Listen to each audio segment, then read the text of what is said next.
Salut YouTube. Aujourd'hui, c'est une vidéo qui a rien à voir avec Rocket. Mais alors là, frérot, rien à voir. Si t'es venu, bam, tu t'es abonné pour voir Flip Reset, Selling Reset, je sais pas. Y a pas. Ce que j'ai fait, c'est que j'ai fait un live où je parlais de CRISPR-Cas9. C'est un ciseau génétique. T'as vu le titre? Tu sais de quoi ça parle? Ou pas? Et justement, t'es curieux. Ça, c'est bien. Du coup, ce que j'ai fait, c'est que j'ai pris le live et j'ai fait un petit montage avec des cuts, un truc un peu dynamique. J'ai essayé. On verra ce que ça donne et si ça te plaît. Et voilà, le but du truc, c'est que ça t'intéresse. Si ça t'intéresse, tu me le dis dans les commentaires, tu lâches un pouce bleu. Et bah, profite. Profite des 15 prochaines minutes. Apprends, instruis-toi. Et voilà, kiffe bien. Moi, je sais ce qu'on va faire là. Parce que les gens, ils peuvent se dire, ouais, c'est bon, t'as fini des rushs. T'as fini des rushs, du coup, il n'y a plus rien à faire. Que nenni. Que nenni, moi, je sais ce qu'on va faire. Alors, regardez. Peur, casse, nine. Hop là. Tiens, c'est étonnant, cette vidéo est très bien. Allez la voir. Mais j'ai déjà vu. Ah, c'est en anglais. Mais c'est Emmanuel Charpentier qui présente. C'est celle qui a eu le prix Nobel de chimie en 2020.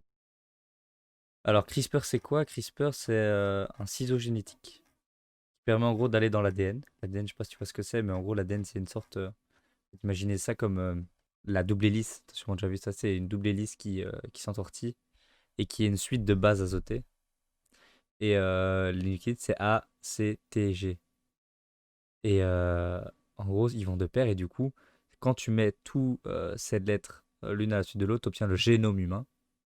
Et il y a des maladies qui sont dues, je prends un exemple, il y a des maladies qui sont dues à, par exemple, un C qui devient un A, tu vois.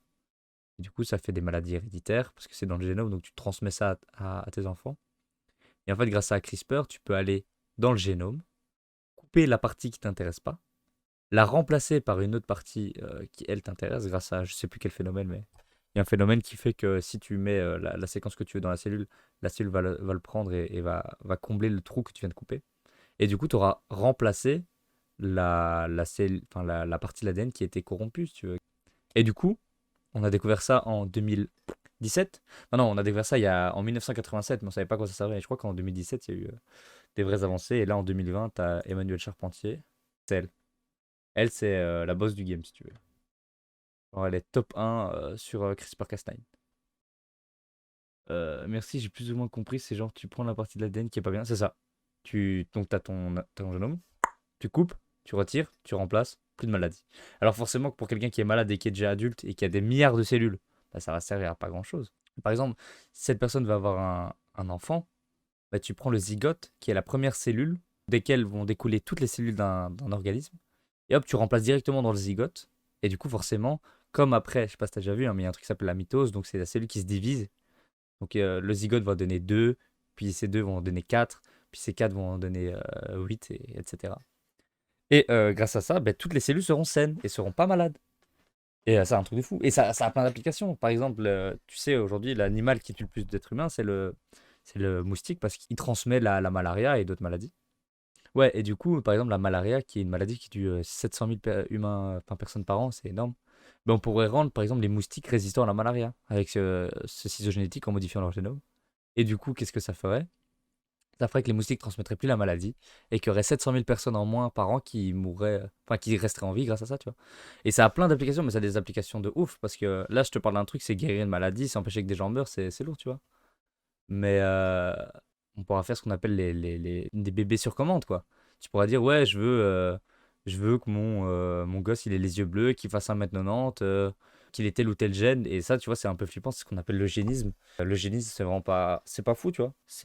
Enfin, c'est compliqué comme question, l'eugénisme, hein, parce que c'est un terme souvent très péjoratif parce que il a été utilisé par les nazis. Et les nazis, c'est pas des chic types, tu vois. Mais l'eugénisme, en fait, l'eugénisme, c'est modifier l'humain pour qu'il soit comme on le veut, tu vois. Et avec une vision utopique et réaliste. Du coup, on va regarder ça en premier. Puis on va regarder. Non, tu sais quoi, on va regarder ça. Document, if we suspect we've misspelled a word, we can use the find function to highlight the error and correct it or delete it. Within our DM, La comparaison que tout le monde fait entre un peu le traitement de texte, tu vois. Genre, en gros, quand tu écris un message, genre, je m'appelle. Regarde, je m'appelle Lucien. Bim. Ça, c'est le message normalement, tu vois. C'est le message qui est censé être normal. Mais imaginons, bim, il y a ça. Ou bien, pour qu'il y ait le même nombre de lettres, tu vois, bam, ça veut pas dire la même chose. C'est complètement différent. Et ça peut être, ça peut provoquer des maladies génétiques dans le génome. Parce que là, c'est juste une erreur de compréhension verbale, tu vois. Mais quand c'est dans le génome, ça peut provoquer des maladies. Et du coup, CRISPR, il va venir quoi? Il va venir couper le R, ou couper toute la séquence. Et puis, il va venir changer. Et donc, faire un peu. Tu sais, quand tu cherches dans un document CTRL F, ça te recherche le mot que tu écris. Ben voilà, il va chercher la séquence. Il va trouver la séquence. Il va couper la séquence et il va la remplacer. Voilà. En gros, c'est ça. Pour que la séquence soit la bonne, quoi. Et ça va permettre aussi de comprendre. Ça, c'est un autre truc, mais ça va permettre de comprendre à quoi sert un gène. Il suffit de prendre une cellule, de retirer toute une partie du génome et voir comment la cellule évolue. Ça se trouve, elle va plus pouvoir sécréter d'insuline. Bah là, on aura trouvé le gène qui sécrète l'insuline, vu que quand on le supprime, il n'y a plus d'insuline. Tu vois ce que je veux dire? Voilà. Mais les ciseaux génétiques, ça existe depuis longtemps. C'est juste qu'avant, c'était super cher, vraiment cher. Et grâce à CRISPR-Cas9 qui fonctionne avec tout, absolument tout en fait, eh ben, c'est trop pratique. C'est trop, ça marche trop bien, c'est moins cher et ça permet d'aller beaucoup plus vite dans la recherche. C'est fou. C'est juste fou. Allez hop, on va regarder ça. DNA, that function is taken on by a system called CRISPR-Cas9. CRISPR is short for clustered regularly interspaced short palindromic repeats. Ok, ça veut dire donc CRISPR, c'est un acronyme, ça s'appelle, je crois, qui veut dire des séquences palindromiques. Palindromique, ça veut dire qui peut se lire dans les deux sens, genre kayak. Kayak, tu peux le lire de gauche à droite, de droite à gauche. C'est ça un palindrome. Donc c'est des séquences palindromiques qui se répètent. C'est vrai qu'on voit pas mon doigt, mais qui se répètent, qui sont courtes, qui sont espacées de manière régulière et clustered. Je l'ai noté, je sais plus pourquoi ça veut dire. Groupé. Ah oui, ça veut dire pour grouper. Voilà. CRISPR consists of two components, the Cas9 protein that can cut DNA and a guide RNA that can recognize the sequence of Vous avez compris, il a dit que le Cas9 c'était la protéine qui coupait l'ADN grâce à un ARN, RNA en anglais, guide. Et du coup, le guide RNA, pour continuer mon analogie, c'est un peu comme dans les westerns, l'affiche retrouver mort ou vif, tu vois. J'avais ça dans une vidéo et c'est plutôt vrai. C'est en gros, on recherche cette partie d'ADN, trouvez-la, quoi. Et du coup, l'ARN, dès qu'il va rentrer en contact avec cette partie d'ADN qui correspond à l'ARN guide, il va savoir que c'est là. Et la protéine Cas9, qui est une enzyme, va pouvoir couper. Voilà. DNA to be edited. To use CRISPR-Cas9, scientists first identify the sequence of the human genome that's causing a health problem. Donc là, il a dit, la protéine Cas9 va trouver la partie du génome qui va poser un problème de santé. Then they create a specific guide RNA to recognize that particular stretch of A's, T's, G's, and C's Donc là, ils vont créer un ARN guide. Donc l'ARN guide va être créé. Et donc on voit que l'ARN est complémentaire au brin ADN de base, hein. Donc C est complémentaire avec G, T avec A et inversement. in the DNA. The guide RNA is attached to the DNA cutting enzyme Cas9, and then this complex is introduced to the target cells. Donc Et l'autre- on introduit ce complexe dans les cellules. Locates the target letter sequence Quand la séquence va être trouvée dans l'ADN, hein, quand l'ARN guide va être en contact avec la séquence d'ADN, ici on voit bien, and cuts the donc on a bien, donc il y a une complémentarité entre rouge, c'est représenté ici par des couleurs, mais entre rouge et jaune et entre bleu et vert. Et puis dès que ça match, on sait qu'on est au bon endroit. DNA. La cellule, elle coupe. At that point, scientists can then edit the existing genome by either modifying, deleting, or inserting new sequences. Voilà. Ils peuvent insérer une nouvelle séquence ou remplacer le génome ou l'inactiver en fait. Parce qu'en fait, s'ils font juste la couper, ils coupent toute une séquence. En fait, ce qui va se passer, c'est que soit la cellule va essayer de réparer ça toute seule, mais elle va mal y arriver. Du coup, ça va désactiver le génome. Et c'est pour ça que je vous ai parlé tantôt de la recherche qui va pouvoir savoir quel génome fait quoi. Ou alors tu introduis la séquence d'ADN que tu veux. Et ça, c'est pas très compliqué à faire. Et en plus, grâce au phénomène qui s'appelle la recombinaisance homologue, je crois, hein, c'est un nom. La recombinaison homologue, c'est ça. Il y a un phénomène dans la cellule qui fait que ça se répare tout seul, en fait. Et bah bim, on a changé It la effectively partie. makes CRISPR-Cas9 La cellule se répare a et on a cut and modifié paste tool l'ADN. for DNA editing. In the future, scientists hope to use CRISPR-Cas9 to develop critical advances in patient care or Ouais, c'est carrément trop utile. C'est un truc de fou comme c'est utile. C'est vraiment fou comme c'est utile. even cure lifelong inherited diseases. Voilà, ici on va regarder la vidéo de cette personne. Je pense que je vais savoir à peu près ce qu'elle a dit. Donc elle va parler à mon avis des chercheurs japonais en 1987 qui ont trouvé les séquences palindromiques, puis de l'équipe en 2007 qui a compris que ce qui était intéressant c'était pas ce qui était palindromique mais ce qu'il y avait entre les deux parce que c'était de l'ADN de virus. Et puis l'équipe de Emmanuel Charpentier qui a trouvé comment l'utiliser. Ça Parce m'intéresse de que ouf. c'est une histoire scientifique récente, bien documentée, mais surtout parce que c'est une histoire qui montre comment se font les découvertes scientifiques aujourd'hui. Ce n'est pas une ligne droite, c'est des hasards, des tâtonnements, des arrêts, des rencontres, et toute une histoire d'êtres humains derrière cette découverte qui l'ont permise. Tout commence avec la découverte par une équipe japonaise dirigée par le professeur Ishino de séquences répétées au sein du génome de la bactérie Escherichia coli. Ces séquences sont intrigantes parce qu'elles sont non seulement répétées, mais aussi régulièrement espacées. Mais la découverte tient pour eux simplement de l'anecdote et ils n'iront pas plus loin. Cette découverte aurait pu en rester là, mais Francisco Mojica, un biologiste espagnol, va découvrir des séquences similaires chez non pas une bactérie, mais une archée, Halopherax mediterranei, une espèce qui vit dans des eaux très salées, tellement salées que très peu d'organismes arrivent à y survivre. Désormais appelées CRISPR, ces séquences intriguent. Non seulement elles se répètent au sein d'une même région, mais en plus, elles sont régulièrement espacées. Et Francisco Mojica Là, ils disent juste qu'en gros, ils ont découvert des séquences que je disais tout à l'heure, les CRISPR, donc les séquences palindromiques qui peuvent se lire dans les deux sens, là, dans le génome d'une bactérie et d'une archée, qui sont des organismes unicellulaires. Ouais, ils disent juste qu'il y a des chercheurs qui l'ont trouvé, ils étaient un peu en mode OSEF, quoi. Un peu en mode OSEF et c'était pas très intéressant pour eux, tu vois, ils étaient en mode ok, c'est cool, mais sans plus. va découvrir que ces séquences existent chez une quarantaine d'autres espèces d'archées et de bactéries. Par la suite, il va s'intéresser aux séquences qui sont entre les séquences CRISPR, dans ces espaces. Je n'oublierai jamais, c'était en août 2003. Il faisait horriblement chaud. Je passais mon temps au labo car c'était calme et climatisé.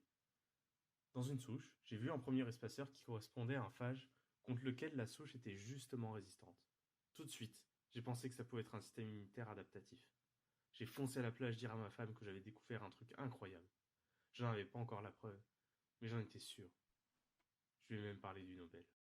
Là, en gros, ce qu'il vient de dire, c'est qu'en gros, il était en 2003 dans son labo et que il se rend compte en fait que les séquences entre deux palindromes, en fait, c'est de l'ADN d'un phage ici, donc un bactériophage, contre laquelle la bactérie était résistante. Donc les bactériophages, si tu veux, c'est les virus qui attaquent les bactéries. Et ce virus-là, un certain virus, n'attaquait pas cette bactérie-là. Elle était résistante contre ce bactériophage. Et là, il se rend compte qu'en fait, l'ADN entre deux séquences palindromiques, c'était l'ADN de ce bactériophage-là.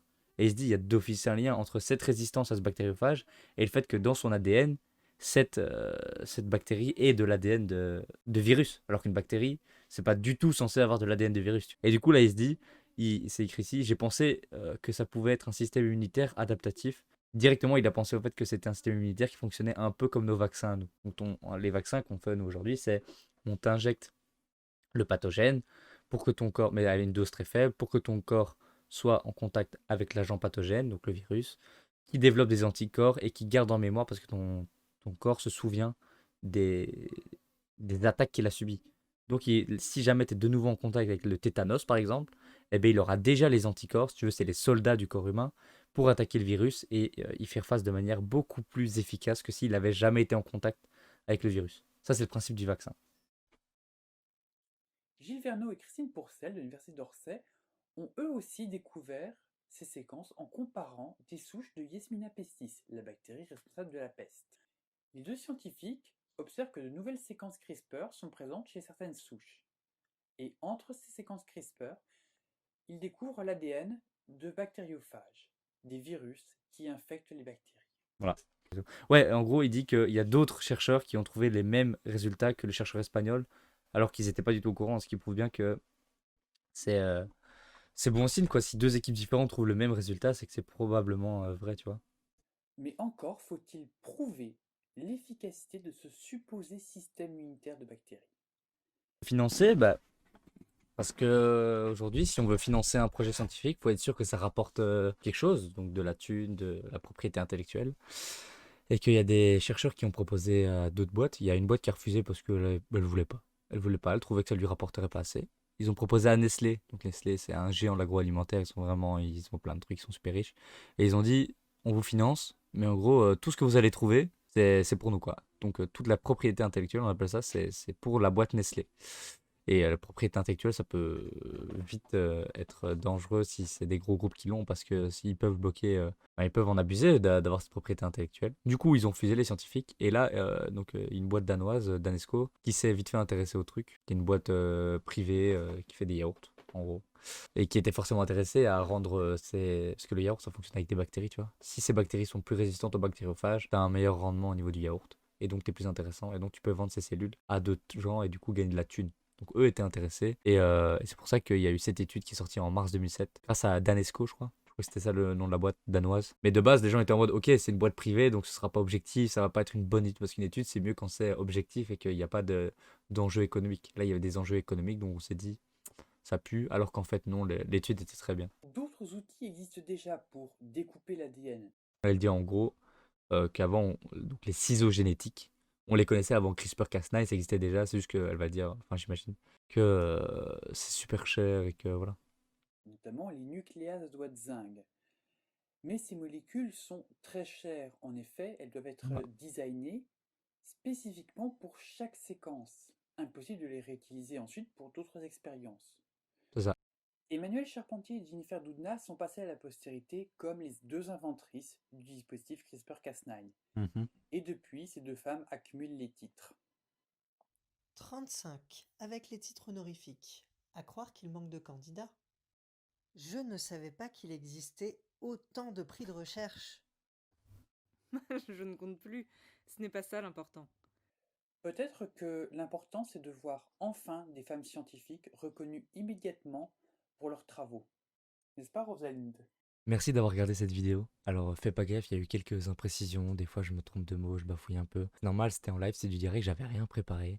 Mais j'ai kiffé faire ça en vrai. Prendre un sujet scientifique qui me passionne et t'en parler, ça m'a fait plaisir. Ça m'a fait giga plaisir. Donc voilà, je vais sûrement recommencer vu comment ça m'a plu et vu comment j'ai kiffé faire ça.